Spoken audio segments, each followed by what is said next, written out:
좋은 마음가짐을 지닌 사람은 운도 좋아지기 쉽습니다. 마음가짐은 한 사람의 정신 상태를 드러냅니다. 마음가짐이 밝고 낙관적이며 적극적이면 기쁨을 지켜내기가 한결 수월해집니다.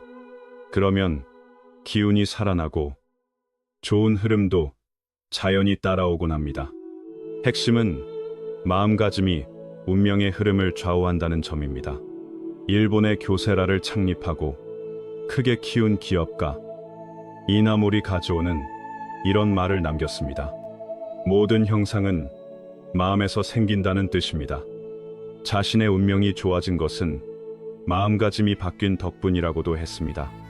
그리고 그는 인생관과 삶의 철학이 깊은 사람으로 알려져 있습니다. 지금부터는 그가 전한 삶의 통찰을 따라가 보겠습니다. 요점은 삶이 마음을 비추는 거울이라는 것입니다. 인생의 법칙에 대해서는 이미 여러 번 말해왔습니다. 인생은 내면을 비추며 또 바뀔 수 있습니다.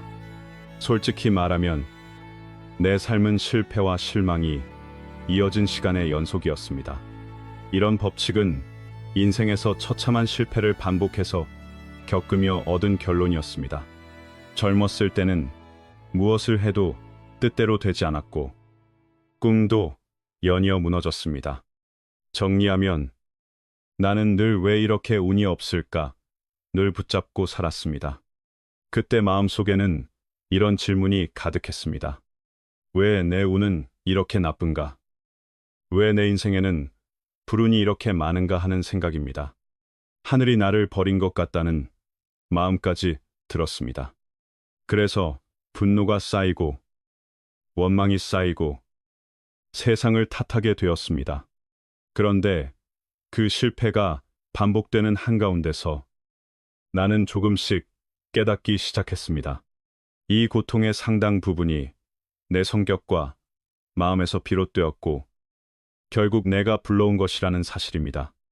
핵심은 인생이 마음의 반영이라는 것입니다. 내 첫 번째 큰 실패는 중학교 입학시험에 떨어진 일이었습니다. 그 다음에는 폐결핵에 걸렸습니다. 당시 폐결핵은 치료가 어렵다고 여겨지던 병이었습니다. 게다가 삼촌 두 분과 고모 한 분도 그 병으로 세상을 떠났습니다. 그래서 우리 가족은 결핵 가족이라는 말까지 들어야 했습니다. 요점은 병이 내게 공포로 다가왔다는 것입니다. 나는 곧 피를 토하고 죽을 것만 같았습니다. 어린 마음은 그 충격을 감당하지 못했습니다. 몸은 미열이 오래 이어졌고 약해지고 지치고 늘 피곤했습니다. 마음은 바닥까지 가라앉았습니다. 병상에 누워 절망 속에 있었습니다. 그때 이웃 어른이 나를 딱하게 여기고 책 한 권을 빌려주었습니다. 핵심은 그 책이 내 마음을 흔들었다는 점입니다. 그 책의 제목은 생명의 진상이라는 내용이었고 다니구치 마사 하루라는 선교사가 쓴 글이라고 했습니다. 이웃 어른은 자네, 이걸 한번 읽어보게 라고 말했습니다. 초등학교를 막 졸업한 아이가 그 책을 이해하기는 매우 어려웠습니다. 그런데 그때 나는 무언가 구해줄 구원자를 간절히 찾고 있었습니다. 그래서 이해되는 부분도 이해되지 않는 부분도 그대로 둔 채 나는 그 책을 미친 듯이 읽어 내려갔습니다. 정리하면 살고 싶어서 붙잡은 문장이었습니다. 그러다 이런 문장을 만났습니다.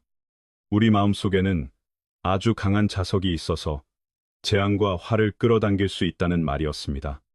우리가 병에 걸리는 것은 마음이 약하기 때문이라는 말도 이어졌습니다.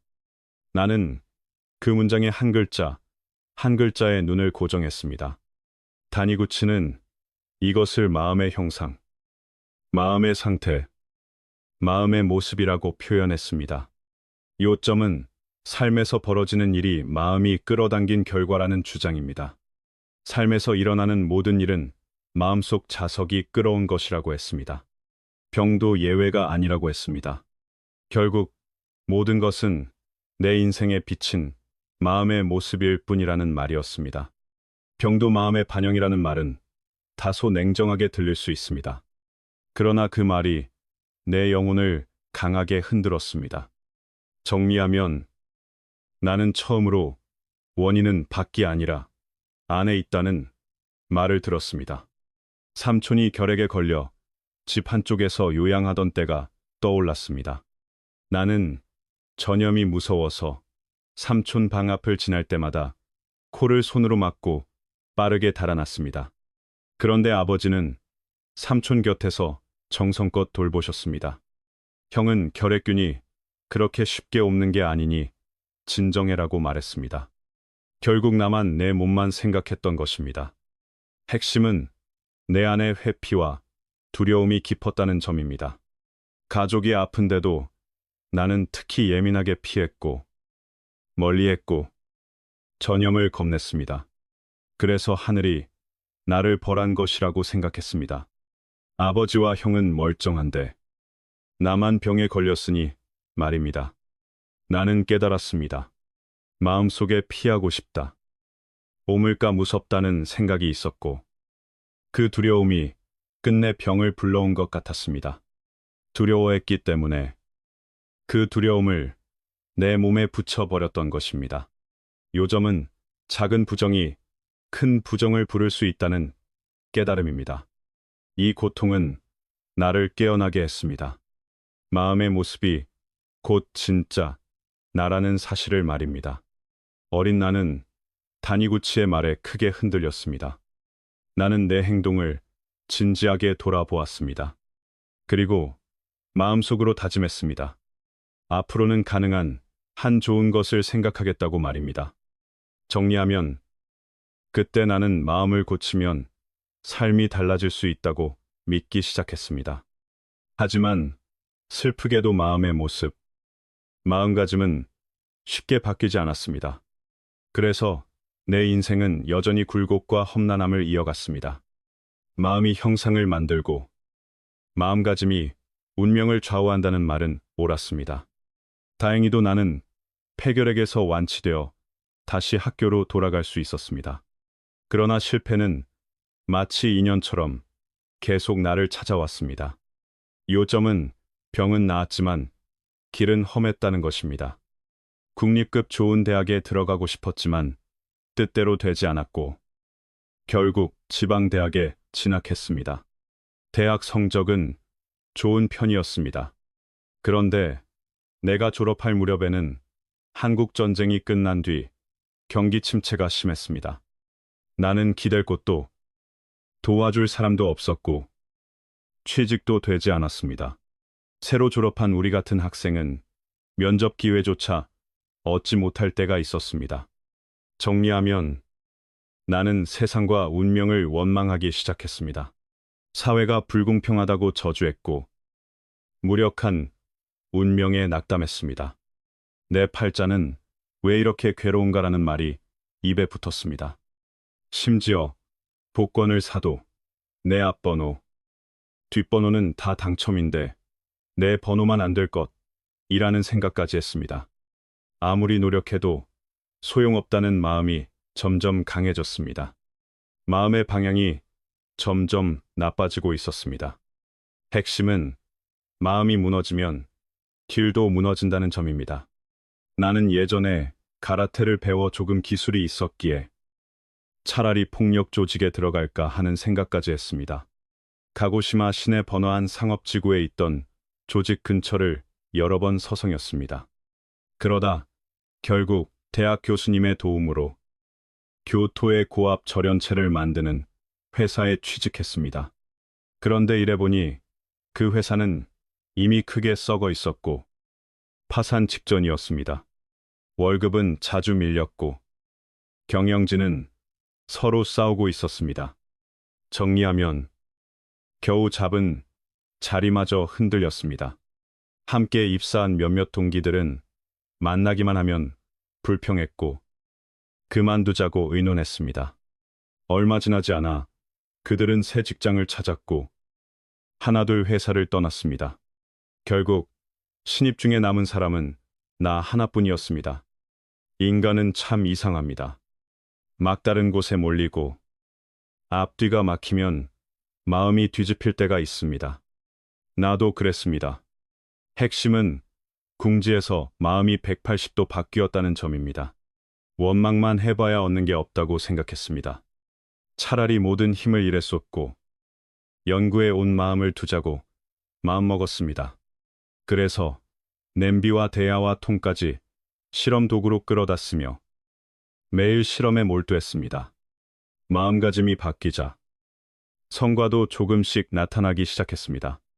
좋은 결과를 본 사장이 나를 칭찬했습니다. 그 칭찬은 내 집중을 더 깊게 만들었습니다. 정리하면 마음이 바뀌자 흐름이 바뀌었습니다. 그렇게 나는 긍정의 순환에 들어갔습니다. 그리고 마침내 일본에서 처음으로 새로운 첨단 세라믹 소재를 합성하고 개발하는 데 성공했습니다. 그 소재는 TV의 진공관에 쓰였습니다. 그때 TV는 막 보급되기 시작하던 시기였습니다. 주변 사람들의 눈빛도 달라졌습니다. 나는 일의 의미와 생명의 가치를 느끼기 시작했습니다. 그래서 월급이 늦는 일조차 크게 마음에 두지 않게 되었습니다. 요점은 내면의 전환이 현실의 전환을 불렀다는 것입니다. 그 시기 나는 기술을 쌓았고 마음의 힘도 조금씩 길렀습니다. 그리고 그 모든 것이 훗날 교세라를 세울 때 중요한 미천이 되었습니다. 마음을 바꾸면 인생은 즉시 방향을 켭니다.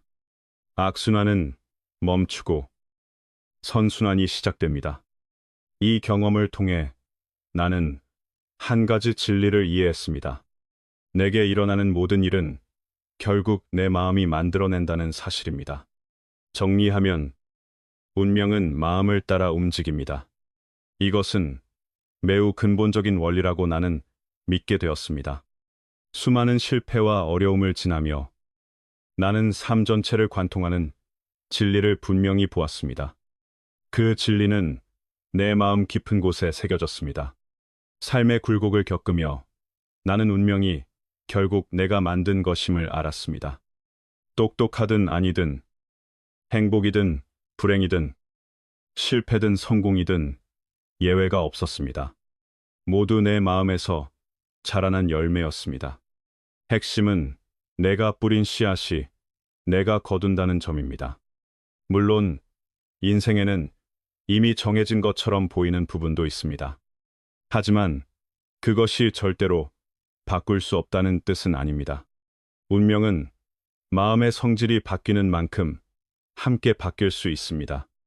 생각은 붓이고 인생은 캔버스입니다.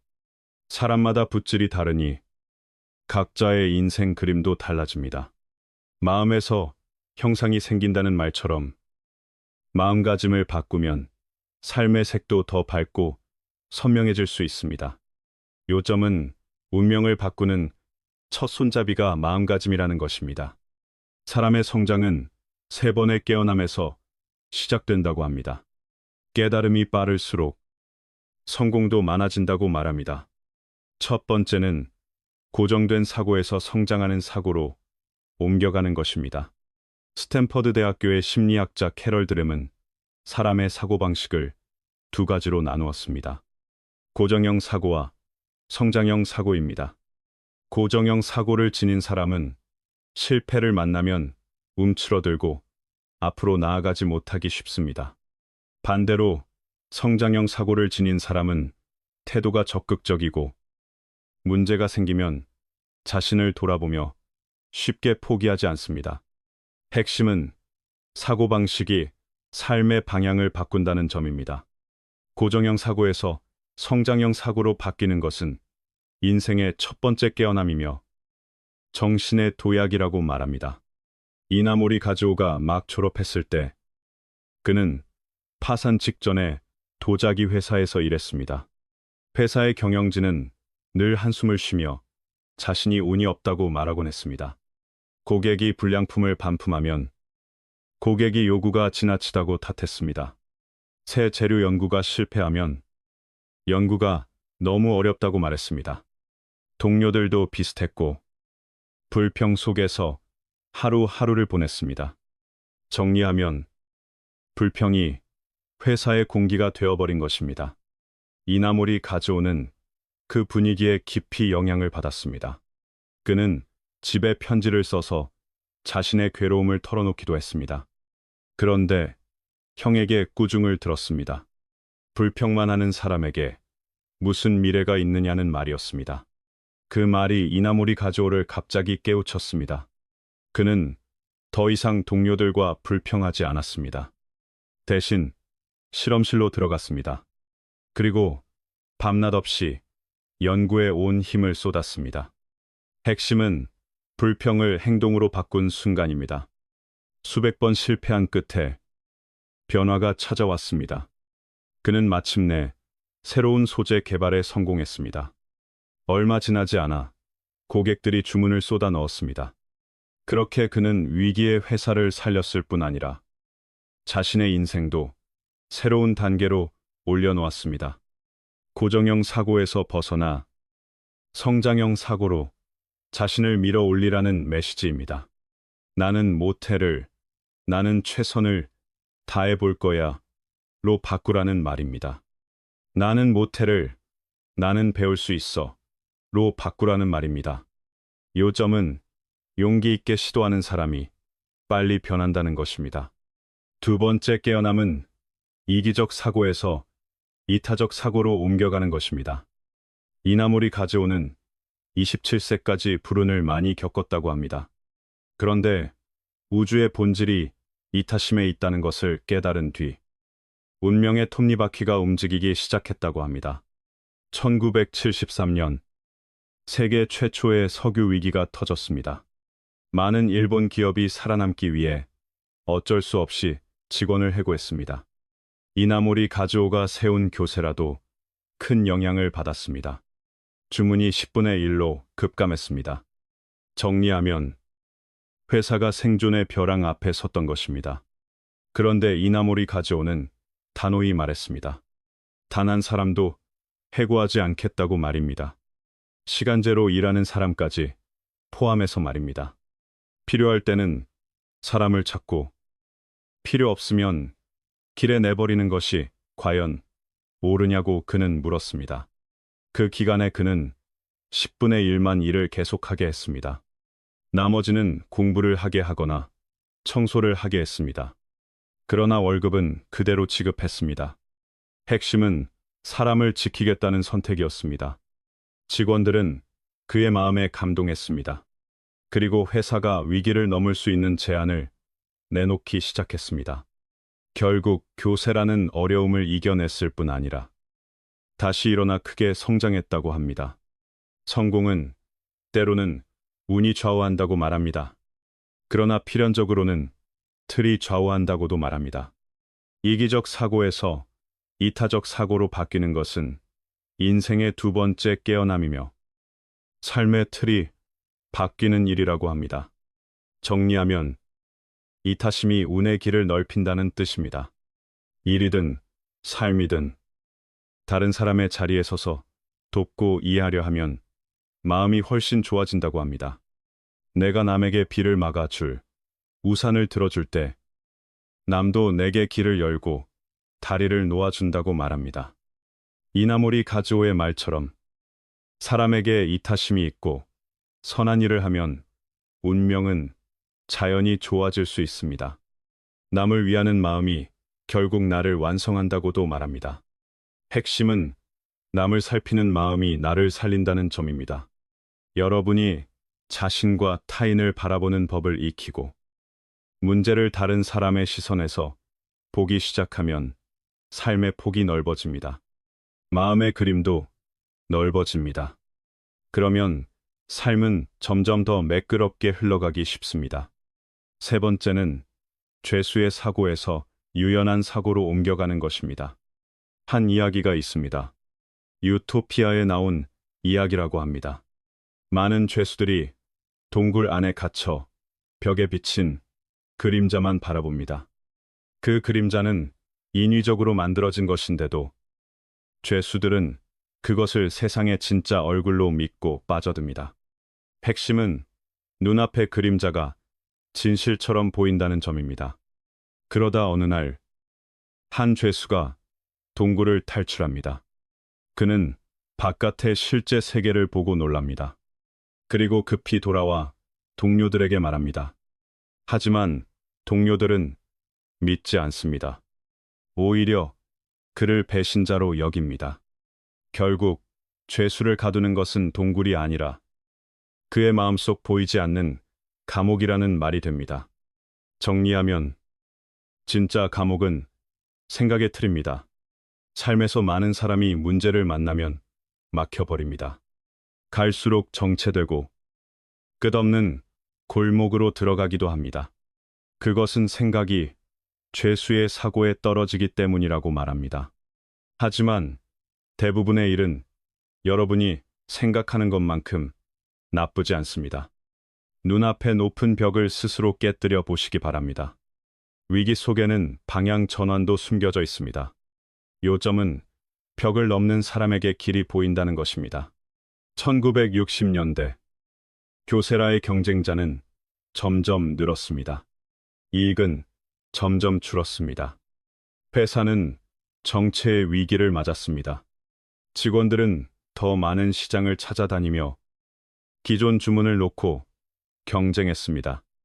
하지만 성과는 크지 않았습니다. 그때 이나몰이 가져오는 과감한 결정을 내렸습니다. 다른 회사가 맡지 못하는 주문을 일부러 골라받기로 한 것입니다. 때로는 고객에게 제품 아이디어까지 먼저 제안했습니다. 고객은 신나서 계약을 맺었습니다. 핵심은 남이 못하는 것을 선택했다는 점입니다. 그런데 실제로 당시 교세라의 기술로는 그런 제품을 만드는 것이 거의 불가능했습니다. 직원들은 당황했습니다. 그때 이나모리는 이렇게 설명했습니다. 다른 회사는 현재 기술로 가능한 것만 받아들입니다. 불가능한 것은 거절합니다. 하지만 우리는 불가능한 것을 받아들이겠습니다. 기술이 부족하다면 그 부족함을 채우기 위해 새 기술을 개발하면 됩니다. 정리하면 불가능을 받아들이는 것이 연구를 강제로 시작하게 합니다. 엄청난 압박 속에서 교세라의 연구개발팀은 미지의 영역을 계속 두드렸습니다. 새로운 제품을 계속 시험했습니다. 기술적 난관을 하나씩 넘었습니다. 몇 년 만에 교세라는 다시 업계 선두로 돌아갔다고 합니다. 쇼펜하우어는 세계에서 가장 큰 감옥은 인간의 사고라고 말했습니다. 막히고 막다른 길에 들어섰을 때 스스로에게 이렇게 말해보시기 바랍니다. 산을 넘지 못하면 돌아가면 됩니다. 이 길이 막히면 다른 길로 가면 됩니다. 요점은 길은 하나가 아니라는 것입니다. 죄수의 사고에서 유연한 사고로 옮겨가는 것이 인생의 세 번째 깨어남이라고 말합니다. 이것은 사고의 업그레이드입니다. 삶은 계속 깨어나고 계속 새로워지는 과정입니다. 깨어남의 깊이에 따라 도달하는 경지도 달라집니다. 방향도 달라집니다. 그러니 자신을 바꾸고 싶다면 마음과 생각을 바꿔야 합니다. 매번의 깨어남은 더 넓은 세계와 연결해주고 삶을 더 높은 자리로 올려놓습니다. 핵심은 깨어남이 곧 재탄생이라는 점입니다. 한 사람의 마음이 좋고 나쁨이 인생의 순조로움과 험난함을 좌우합니다. 불교에서는 이렇게 말합니다. 마음이 일어나고 생각이 움직이며 입을 열고 혀가 움직이고 손을 들고 발을 옮기는 모든 것이 업을 떠나지 않는다고 말입니다. 그래서 마음, 말, 행동이 선한지, 악한지, 적극적인지, 부정적인지가 매우 중요하다고 합니다. 그것이 그 사람의 삶이 순조로운지 험난한지를 좌우할 수 있습니다. 정리하면 운명은 하루하루의 마음에서 만들어집니다. 사람은 누구나 좋은 운을 바라며 삽니다. 평생 행운이 많기를 바랍니다. 행운뿐 아니라 장수도 바라며 모든 일이 순조롭기를 바랍니다. 하지만 인생에는 뜻대로 되지 않는 일이 많습니다. 일이 뜻대로 안 되면 어떤 사람은 영적 의지를 찾아가 재앙을 풀고 복을 빌고자 합니다. 그러나 사실은 스스로도 재앙을 풀고 좋은 운을 부를 수 있습니다. 핵심은 밖에서 찾기 전에 안에서 만들어야 한다는 점입니다. 불교에서는 업력을 말합니다. 업력은 선업과 악업으로 나뉜다고 합니다. 선업이 많을수록 복이 많습니다. 복이 많으면 일이 잘 풀리고 화를 피하고 복을 맞는다고 말합니다. 악업이 많으면 복이 얇아집니다. 복이 부족하면 일이 잘 풀리지 않고 재난과 어려움이 많아집니다. 그러니 인생의 운이 좋고 나쁨은 남이 결정하는 것이 아니라 자신이 쌓아온 행위에서 나온다고 말합니다. 정리하면 복도 화도 내 손에서 시작됩니다. 또 운명은 복뿐 아니라 마음의 생각에도 영향을 받습니다. 한 사람이 즐겁고 행복한지는 무엇을 얼마나 가졌는지로만 정해지지 않습니다. 내면이 무엇을 원하는지가 더 큽니다. 그것이 마음의 생각이고 마음가짐입니다. 마음의 생각이 어떠하냐에 따라 운명의 모습도 달라집니다. 마음가짐이 어떠하냐에 따라 마주하는 처지도 달라집니다. 핵심은 마음이 길을 부른다는 점입니다. 원망을 자주 하는 사람은 마음가짐 자체가 원망으로 기울어져 있습니다. 그래서 원망이 입버릇이 되고 하루하루의 말이 원망으로 채워집니다. 이런 습관이 오래 쌓이면 한숨과 탓을 늘어놓는 성격으로 굳어지기 쉽습니다. 그러면 삶에서도 억울하고 뒤틀린 일을 더 자주 만나게 되고 마음은 더 무너집니다. 핵심은 마음가짐이 반복되면 삶의 결이 그쪽으로 굳어진다는 점입니다. 남을 자주 비판하는 사람도 마찬가지입니다. 마음속에 늘 비판이 있으니 누구를 보아도 마음에 들지 않는 부분부터 먼저 보게 됩니다. 그러다 보면 반대부터 말하는 습관이 생기고 무엇을 해도 트집을 잡는 쪽으로 흐르기 쉽습니다. 결국 남을 이해하고 너그러이 풀어주는 힘이 약해지고 마음은 더 괴로워집니다. 요점은 마음속 습관이 사람을 좁은 세계에 가둔다는 것입니다. 시비를 즐겨 말하는 사람도 있습니다. 남의 이야기를 옮기고 이 말, 저 말을 섞는 일이 습관이 됩니다. 시간이 지나면 말로 업을 쌓는 사람이 되기 쉽습니다. 사실과 다른 말이 늘어나고 사람들은 점점 멀어집니다. 시비를 자주 말하면 마음이 편할 수가 없습니다. 번뇌와 슬픔이 따라 붙습니다. 핵심은 말이 마음을 어지럽히고 마음이 다시 삶을 어지럽힌다는 점입니다. 이익을 챙기기 좋아하는 사람은 무엇을 해도 계산이 먼저 나옵니다. 마음속 기준이 늘 내 이익이 됩니다. 그런데 그런 사람은 끝내 큰 이익을 얻기 어렵다고 합니다. 남의 이익을 빼앗는 것은 풀 한 줌을 줍고 숲을 잃는 것과 같다고 말합니다. 얻는 것보다 잃는 것이 더 커진다는 뜻입니다. 정리하면 눈앞의 이익에 집착하면 큰 복을 놓치기 쉽습니다. 사람의 성격과 습관과 마음가짐은 그 사람의 마음속 생각과 아주 깊게 연결되어 있습니다.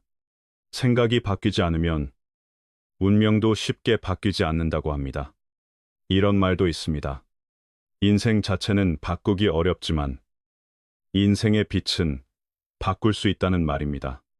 환경은 바꾸기 어려워도 마음의 경지는 바꿀 수 있다는 말입니다.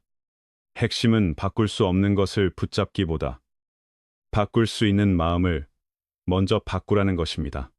그래서 관념이 바뀌면 생각이 바뀝니다.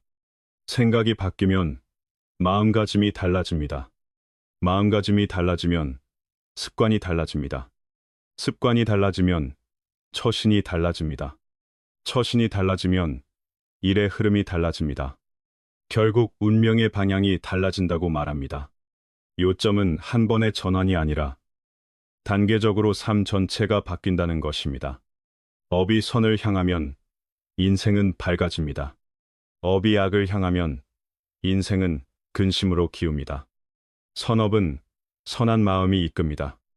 악업도 결국 선한 마음으로 덜어낼 수 있다고 말합니다. 좋은 생각은 선한 씨앗과 같습니다. 그 씨앗은 아름다운 꽃을 피워 우리에게 평안과 행복을 가져다 준다고 합니다. 반대로 좋지 않은 생각은 악한 씨앗이 됩니다. 독한 꽃이 피고 거친 열매가 맺어 우리를 슬픔 속으로 끌고 간다고 합니다. 핵심은 마음속 씨앗이 삶의 열매를 만든다는 점입니다. 그래서 생각이 다르면 운명도 달라질 수 있다고 말합니다. 좋은 생각은 생명에서 가장 큰 귀인이라고 합니다. 결국 삶을 돕는 가장 큰 힘은 바깥이 아니라 여러분 마음속에서 자라난다는 뜻입니다. 정리하면 운명을 바꾸는 첫걸음은 좋은 마음을 심는 일입니다. 큰 인물은 큰 일을 만나면 먼저 마음을 다스리고 그 다음 일을 다스린다고 합니다. 먼저 마음가짐을 살핀 뒤에 세상의 흐름을 살핀다는 뜻입니다. 수양이 있는 사람은 어떤 일을 만나도 마음의 자리를 지키려 합니다. 큰 일이든 작은 일이든 변화를 보되 겁내지 않고 부드러움 속에서도 원칙을 잃지 않습니다. 핵심은 일이 아니라 마음부터 정리하는 태도입니다. 첫째는 침묵입니다. 살다 보면 오해를 받을 때가 있습니다. 그때 어떤 사람은 해명하고 따지고 끝까지 다투려 합니다. 그러나 어떤 상황에서는 말로 해결되지 않습니다. 특히 경지와 시야가 다른 사람 앞에서는 더 그렇습니다. 그래서 때로는 침묵이 가장 좋은 선택이 됩니다. 요점은 침묵도 하나의 공부라는 것입니다. 둘째는 고요함입니다. 큰 일을 만나거나 막다른 상황에 떨어지면 평정을 지키기 어렵습니다. 하지만 마음을 안정시키고 숨을 고르면 길이 보이기 시작합니다. 고요함 속에서 지혜가 나온다고 합니다. 위기를 만나도 흔들리지 않으면 풀어갈 기회가 많아집니다. 핵심은 흔들릴수록 더 먼저 고요해져야 한다는 점입니다. 셋째는 양보입니다. 의견이 다르고 말이 부딪히면 마음속에 상처가 남기 쉽습니다. 그래서 사람은 겸손과 양보를 배워야 합니다. 옛말에 한 걸음 물러서면 바다도 넓고 하늘도 높아진다고 했습니다. 많은 경우 겸손한 마음가짐은 손해 없이 일을 풀어내는 길이 됩니다. 요점은 양보가 지는 것이 아니라 길을 여는 것이라는 뜻입니다. 넷째는 부드러움이 강함을 이긴다는 태도입니다. 도덕경에서 노자는 강한 것은 죽고 부드러운 것이 산다고 했습니다. 세상에서 물보다 약한 것은 없지만 물은 단단한 것을 뚫어냅니다. 부드러움이 강함을 이기고 약함이 강함을 이긴다는 말은 누구나 알지만 실천은 어렵습니다. 그래서 지혜로운 사람은 억지로 밀어붙이기보다 강약을 맞추어 문제를 다룹니다. 핵심은 힘이 아니라 균형입니다. 다섯째는 낙관을 지키는 것입니다. 인생이 늘 순풍만 부는 것은 아닙니다. 누구나 어려움과 실패와 번뇌를 만납니다. 뜻대로 되지 않을 때에도 마음을 열고 자신감을 잃지 않고 넓게 바라볼 수 있다면 달라집니다. 평범함이 풍요로 바뀌고 어려움이 여유로 바뀌며 고통도 수양의 재료가 될 수 있습니다. 요점은 마음이 바뀌면 경계도 따라 바뀐다는 것입니다. 여섯째는 후회에 매이지 않는 것입니다. 인생에는 선택이 많고 선택마다 다른 결과가 있습니다. 그러나 지나고 보면 그것은 모두 배움이 됩니다. 좋은 배움도 있고 거울 같은 배움도 있습니다. 지혜로운 사람은 후회를 붙들지 않고 원망도 붙들지 않습니다. 대신 과거를 거울로 삼아 자신을 더 닦습니다. 핵심은 과거를 짐이 아니라 길잡이로 만드는 태도입니다. 일곱째는 마음을 단순하게 하는 것입니다. 사람은 생각이 많을수록 삶이 복잡해집니다. 그런데 옛사람은 이렇게 말했습니다. 높은 집이 1000칸이어도 밤에 눕는 자리는 몇 잡뿐이고 좋은 논밭이 1000일항이어도 하루 세끼를 넘지 못한다는 말입니다. 정신의 경지가 높아지면 단순함이 곧 행복이라는 것을 깨닫습니다. 지나친 집착과 추구를 줄이면 행복은 의외로 가까워집니다. 요점은 덜어낼수록 편해진다는 것입니다. 여덟째는 이성입니다. 사람 안에는 선한 면도 있고 악한 면도 있습니다. 악한 쪽을 누르고 선한 쪽을 키우려면 이성이 필요합니다. 이성은 선악과 옳고 그름을 분별하고 자신의 행동을 제어하는 힘입니다. 그래서 가장 착한 사람은 감정에 휘둘리지 않고 이성을 지키는 사람이라고도 합니다. 핵심은 욕망이 아니라 이성이 사람을 지켜준다는 것입니다. 큰 인물은 욕망 때문에 다투며 고된 삶을 살지 않는다고 합니다. 남을 해치려 계산하지도 않습니다. 그래서 밥도 편히 먹고 잠도 편히 잡니다. 남의 시선 때문에 쉽게 본성을 바꾸지도 않습니다. 시작이 있으면 끝이 있게 일하고 책임을 귀하게 여깁니다. 사랑과 미움이 선악을 가리지 못하게 하고 이익이 양심을 덮지 못하게 합니다. 요점은 마음가짐과 덕이 삶의 품격을 만든다는 것입니다. 여기 역경 속에서도 낙관을 지킨 한 사람의 이야기가 있습니다. 인생의 깊은 골은 넘기 어렵지 않다고 합니다. 진짜로 사람을 멈추게 하는 것은 마음속의 관문이라고 합니다. 삶에서 가장 중요한 능력은 기쁨을 만들어내는 힘이라고도 합니다. 과거를 놓고 현실을 마주하는 태도입니다. 이것이 소식이 세상에 남긴 따뜻한 마음가짐이라고 합니다. 핵심은 마음의 관문을 넘는 것이 인생을 넘는 길입니다. 소식은 소동파라고도 불리며 송나라의 유명한 문인입니다. 관직의 길에서 그는 인생의 단맛과 쓴맛을 모두 맛보았습니다. 소중한 것은 궁지에 몰려도 그는 늘 낙관을 지키며 삶을 아꼈다는 점입니다. 그는 천하의 이름난 재능을 지닌 사람이었습니다. 두 황제가 그를 높였고 영화와 부귀도 누렸다고 합니다. 그러나 한편의 시로 인해 모함을 당해 하루아침에 나락으로 떨어졌습니다. 그는 멀리 유배를 가고 관직에서도 크게 좌천되었습니다. 그때 소식이 가장 미안하게 여긴 것은 친구들이었다고 합니다. 왕궁이라는 좋은 친구가 연루되어 광서로 좌천되었기 때문입니다. 그런데도 왕궁은 소식을 멀리하지 않았고 전과 다름없이 깊이 연락을 이어갔습니다. 소식은 그 마음이 너무 미안했습니다. 요점은 진짜 우정은 세상의 바람에도 꺾이지 않는다는 것입니다. 그는 왕공에게 늘 몸을 아끼라고 당부했습니다. 인심이 변하고 가난과 부유가 갈라져도 변하지 않는 우정은 추운 밤에 마음을 덮이는 불과 같다고 말합니다. 모함을 당한 뒤 소식은 말과 행동에 더욱 조심해야 했습니다. 황주에 처음 도착했을 때는 문을 닫고 밖에 나가지 않았습니다. 누구도 만나지 않았습니다. 술도 많이 마시지 않도록 스스로를 단속했습니다. 취해 말 실수할까 두려웠기 때문입니다. 핵심은 한 번의 화가 이후에는 마음도 말도 더 조심스러워진다는 점입니다. 많은 친구가 그와 연락하기를 두려워했습니다. 편지를 쓰는 것조차 조심스러웠습니다. 소식도 편지를 쓰면 망설이는 일이 많았습니다.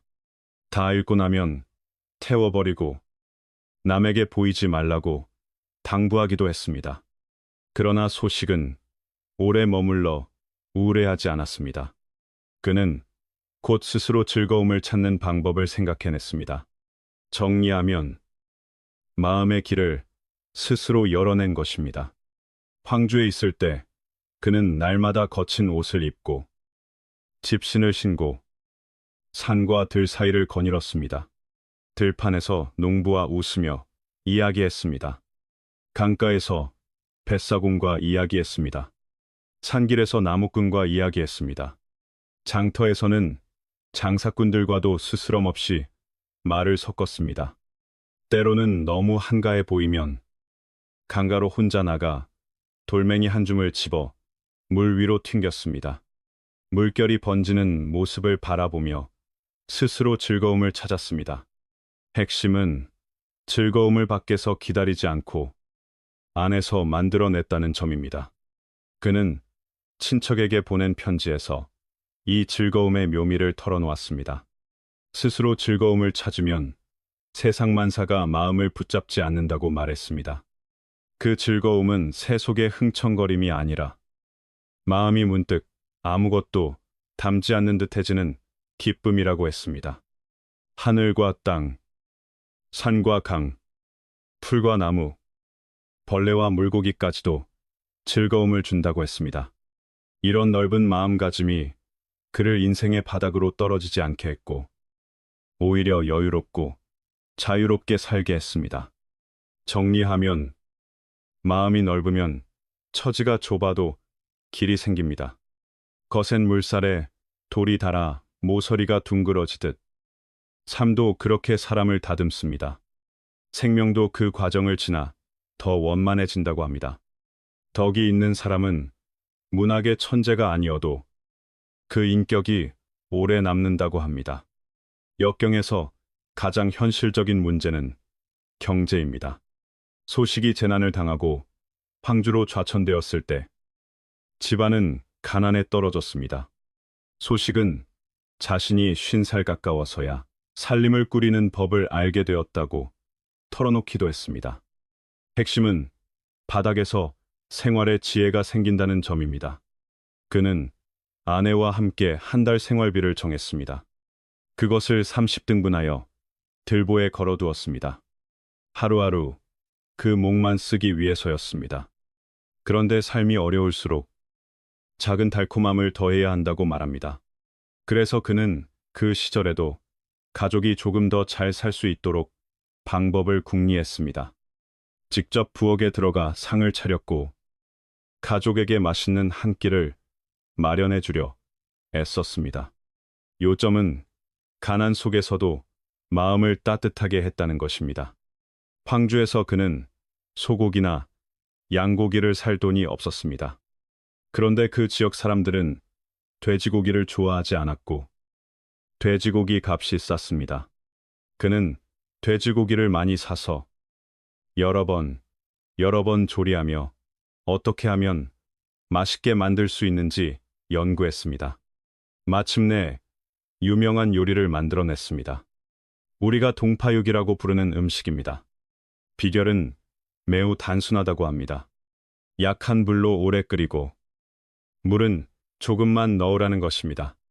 정리하면 약한 불로 오래 익히면 맛이 깊어진다는 뜻입니다. 그렇게 약한 불로 오래 익히는 과정은 소식의 인생과도 닮아 있습니다. 운명은 알 수 없이 둥글게 도는 것처럼 보입니다. 때로는 넘어질까 두려워하고 다시 실패할까 두려워하는 마음이 오히려 반복되는 실패의 근원이 된다고 말합니다. 자신을 공처럼 상상해 보라고 합니다. 운명이 땅바닥에 세게 내리쳐도 다시 튕겨 오르려 해야 한다는 것입니다. 요점은 맞아도 다시 일어서는 힘이 운명을 이긴다는 것입니다. 삶의 변고를 담담한 마음가짐으로 마주할 수 있다면 그것은 여러분을 더 강하게 만들 뿐이라고 말합니다. 시간이 아주 많이 흐른 뒤 소식은 다시 등용되어 수도로 불려 돌아와 큰 벼슬을 맡았습니다. 역경을 떠나 높은 자리로 돌아온 것입니다. 그러나 그는 우쭐대지 않았습니다. 인생의 오르내림이 그를 잠기게 하지 못했습니다. 그는 재능과 낙관의 마음으로 운명의 배치를 받아쳤습니다. 정리하면 운명을 꺾는 것은 힘이 아니라 마음입니다. 여기에서 귀곡자의 가르침이 이어집니다. 귀곡자는 부귀한 입을 단련하면 평생 부유할 수 있다고 말합니다. 여러분이 말로 세상을 어떻게 드러내느냐에 따라 삶의 모습도 그렇게 된다는 뜻입니다. 말을 곱게 하면 운명도 바뀔 수 있다고 합니다. 똑똑한 사람은 누구나 부귀한 입을 단련할 줄 안다고 합니다. 입은 재물을 담는 곳과 같다고도 합니다. 입에서 옷 같은 말이 나오면 복도 따라온다는 말입니다. 한마디 한마디에 덕을 쌓는 것이 복을 쌓는 일이라고 합니다. 핵심은 말이 곧 복의 문이라는 점입니다. 옛말에 손을 베면 상처가 남지만 악한 말은 한 번 입 밖으로 나오면 되돌리기 어렵다고 했습니다. 사람은 말의 덕을 갖추어야 합니다. 나쁜 말을 하지 말라고 합니다. 남을 대할 때는 부드러운 말로 대하라고 합니다. 귀곡자의 가르침은 입을 열 때와 닫을 때를 제대로 아는 사람을 만들려는 것입니다. 말은 쉽지만 실천은 어렵습니다. 복도 입에서 오고 화도 입에서 나온다는 말을 잊지 말라고 합니다. 정리하면 가장 빠르게 업을 만드는 것이 말입니다. 말을 절제하지 못하면 사람을 많이 상하게 합니다. 그러면 당연히 많은 사람에게 미움을 삽니다. 인생길에서 원수가 점점 늘면 길은 더 험해집니다. 부귀하고 행복한 삶을 원한다면 먼저 선한 말을 하는 입을 길러야 합니다. 가정에 복이 있으려면 구성원 모두가 마음과 성품을 닦아야 합니다. 사람과 말할 때는 공감과 이해를 보여주어 상대가 편안함을 느끼고 호감을 갖게 해야 합니다. 그러면 상대도 기꺼이 인연을 맺으려 합니다. 요점은 말이 관계의 문을 연다는 것입니다. 선한 말을 하면 선업을 짓고 선한 인연을 기른다고 합니다. 칭찬과 따뜻한 말을 연습해야 합니다. 비꼬거나 상처 주는 말을 삼가야 합니다. 자비의 마음으로 말하면 인연이 더 잘 맺어지고 가정도 더 행복해진다고 합니다. 복과 재물의 흐름도 더 넉넉해진다고 말합니다. 핵심은 말의 온도가 가정과 운의 온도를 바꾼다는 점입니다. 이어 귀곡자는 대화에서 피해야 할 큰 금기를 말합니다. 5가지 금기라고 했습니다. 첫째는 아픈 사람처럼 말에 기운이 없고 힘이 없고 무엇을 해도 기백이 없는 모습입니다.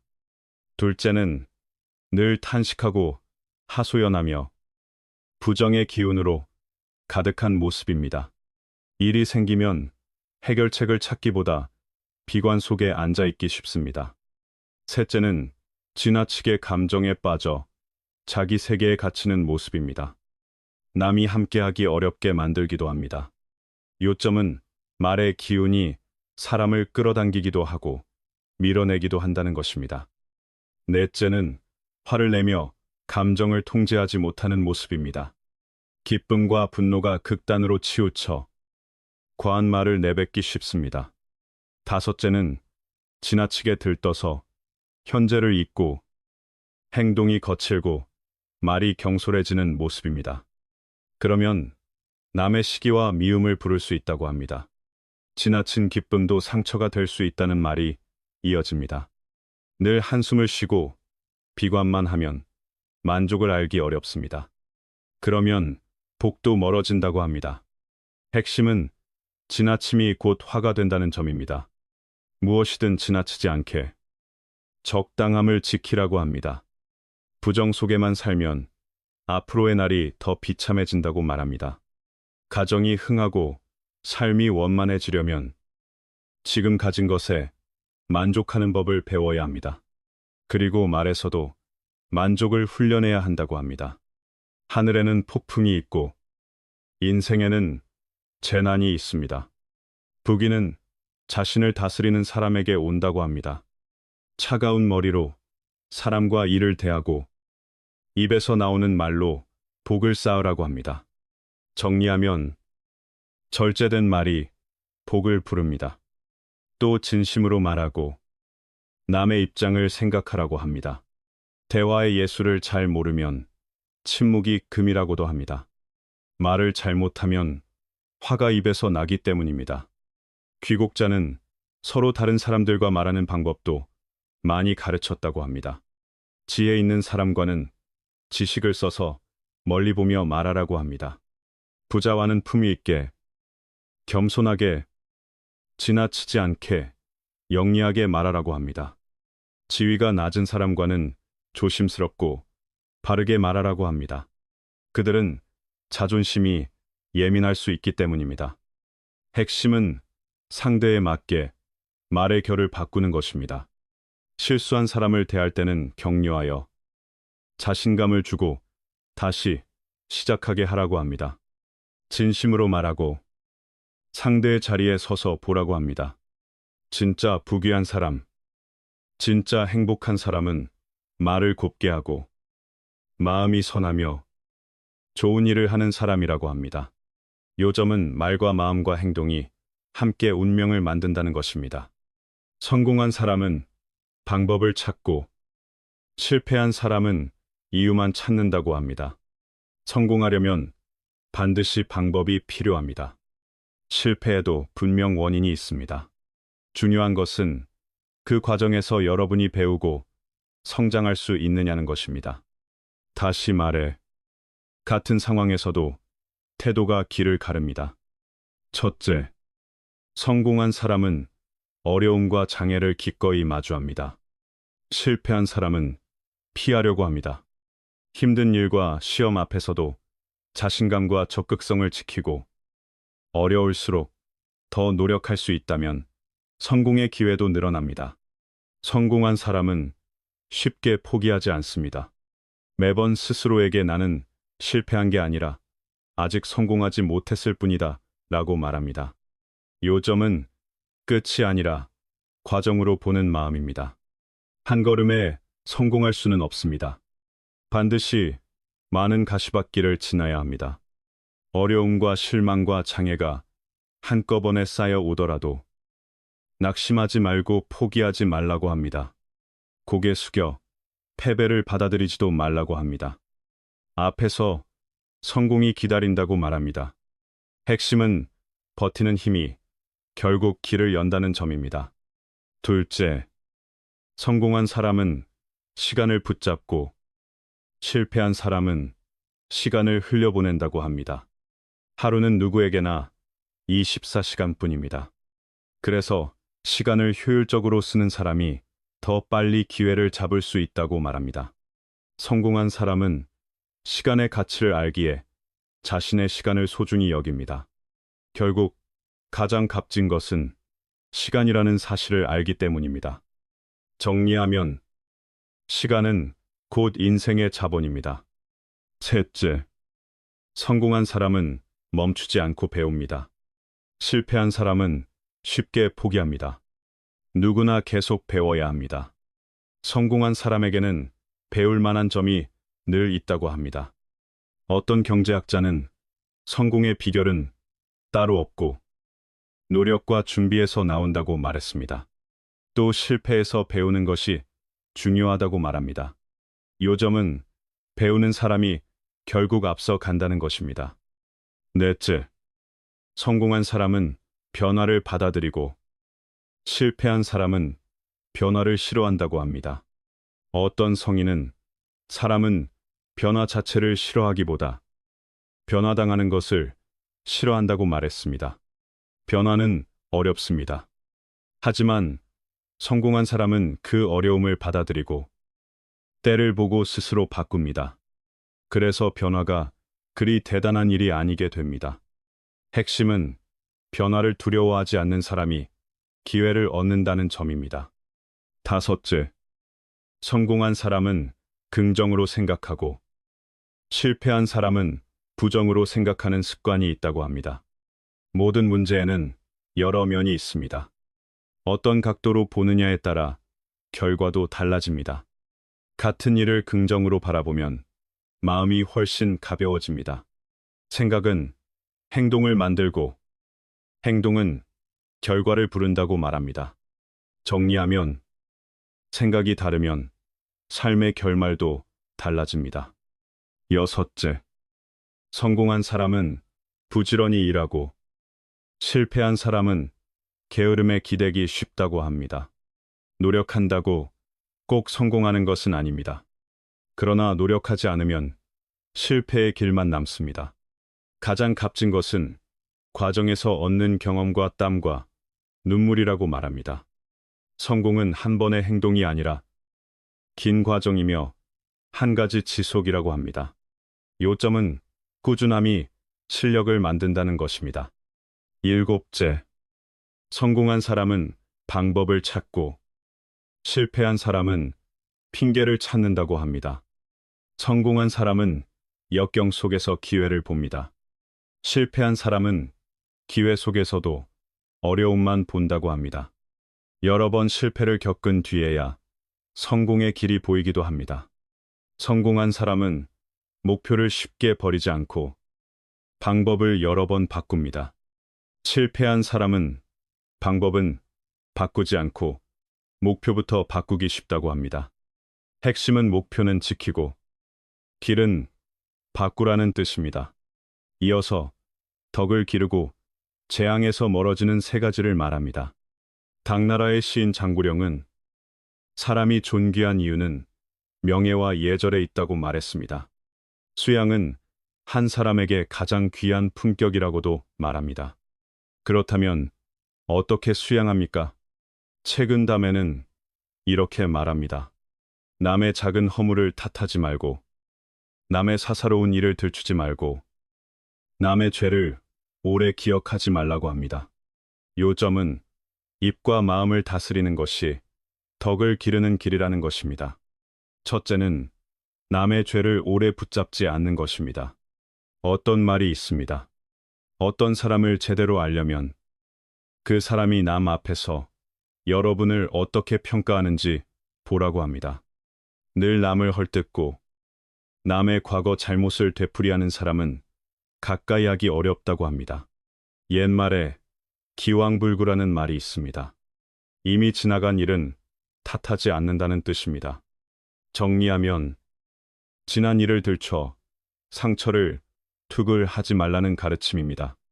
지나간 일은 옳고 그름을 떠나 함부로 다시 꺼내면 의미가 없습니다. 오히려 갈등만 커질 수 있습니다. 삼국지에는 이런 이야기가 전해집니다.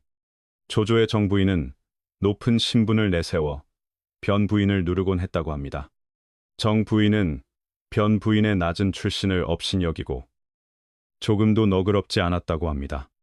반대로 변 부인은 늘 참고 겸손했으며 따지지 않았다고 합니다. 핵심은 모욕을 받아도 마음을 지키는 태도입니다. 정 부인이 친정으로 돌아가게 된 뒤 변 부인이 정실이 되었습니다. 조조의 총애를 받았지만 변 부인은 분수를 지키고 교만해지지 않았다고 합니다. 또 정 부인을 괴롭히거나 갚아주려는 마음도 드러내지 않았다고 합니다. 오히려 정 부인을 좋게 대했고 그 마음에 정 부인도 감동했다고 합니다. 더 드문 것은 정 부인이 세상을 떠난 뒤에도 변 부인이 조조에게 큰 장례를 치러달라고 청했다는 이야기입니다. 요점은 원한을 품는 대신 덕으로 풀어낸 사람의 품격입니다. 원한을 품고 복수하는 것은 인간의 본성에서 나온 매듭이라고 말합니다. 그러나 밝은 사람은 넓고 너그러운 마음으로 그 원한을 풀어 덕을 기른다고 합니다.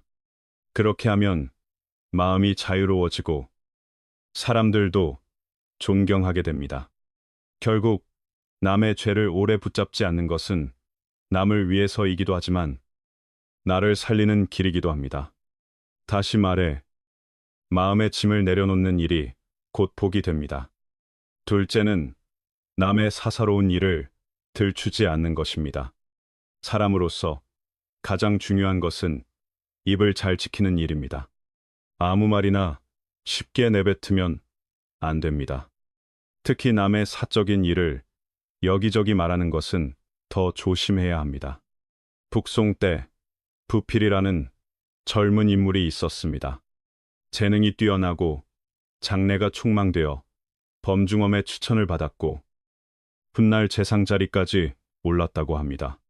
그런데 부필은 왕안석과 개혁 정책을 두고 견해가 달라 자주 다투었고 결국 재상 자리에서 물러나 고향으로 돌아가 은거하게 되었습니다.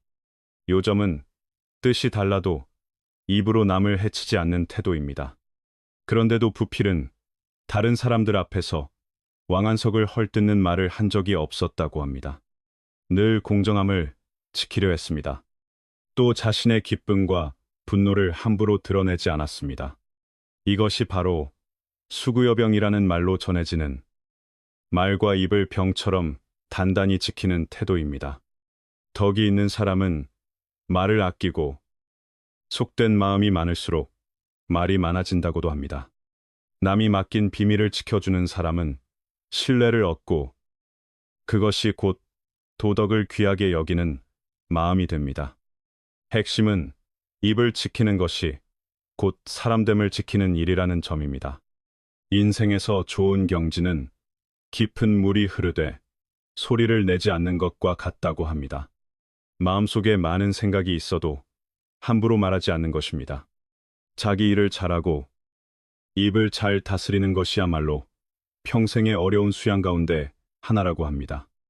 정리하면 말이 적을수록 마음은 더 깊어질 수 있습니다. 셋째는 남의 작은 허물을 지나치게 탓하지 않는 것입니다. 삶에서 누구나 실수할 수 있습니다.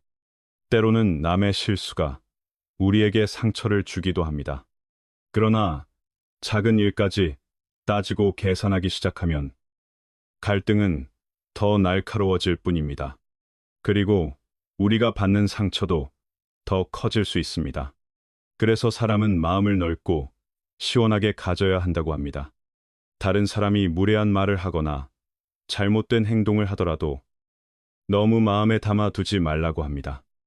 요점은 마음을 넓히면 길도 넓어진다는 것입니다. 그렇게 하면 한 걸음 물러서면 바다도 넓고 하늘도 높아진다는 말을 삶에서 직접 보게 된다고 합니다. 송나라의 재상 여몽정이 그런 사람이었다고 전해집니다. 그는 마음이 트여 있었고 남의 허물을 오래 기억하지 않는 사람이었습니다. 한 번은 여몽정이 참지정사로 임명된 뒤 조정에 들어가 국정을 논의하러 갔습니다. 그때 한 관리가 그를 업신여기며 얼굴을 가리켜 저런 풋내기 같은 사람이 국정을 논한다고? 라고 말했다고 합니다. 여몽정은 그 말을 들었지만 못 들은 척하고 그냥 지나갔다고 합니다. 핵심은 모욕을 들어도 마음을 붙잡히지 않는 태도입니다. 주변 사람들이 그 관리가 누구인지 알려주려고 했습니다. 그러나 여몽정이 막았습니다. 알아서 무엇하겠는가? 이름을 알면 잊기가 어렵다. 모르는 것이 오히려 낫다라고 말했다고 합니다. 그 말을 듣고 사람들은 모두 그의 도량과 평정에 감탄했다고 합니다. 옛말에 물이 너무 맑으면 물고기가 살지 못하고 사람이 너무 따지면 함께할 사람이 없다는 말이 있습니다. 너그러운 사람은 베풀 수 있는 곳에서는 베풉니다. 남의 작은 흠을 끝까지 붙잡고 놓지 않지 않습니다. 요점은 관용이 곧 지혜이자 수양이라는 뜻입니다. 남의 허물을 오래 기억하지 않고 남의 좋은 점을 더 기억하는 사람은 자연히 사랑과 존중을 받습니다. 남을 너그럽게 용서할 줄 아는 사람은 결국 자기 자신에게도 평안과 고요한 세월을 돌려줍니다. 정리하면 용서는 남을 놓아주는 일이면서 동시에 나를 살리는 길입니다.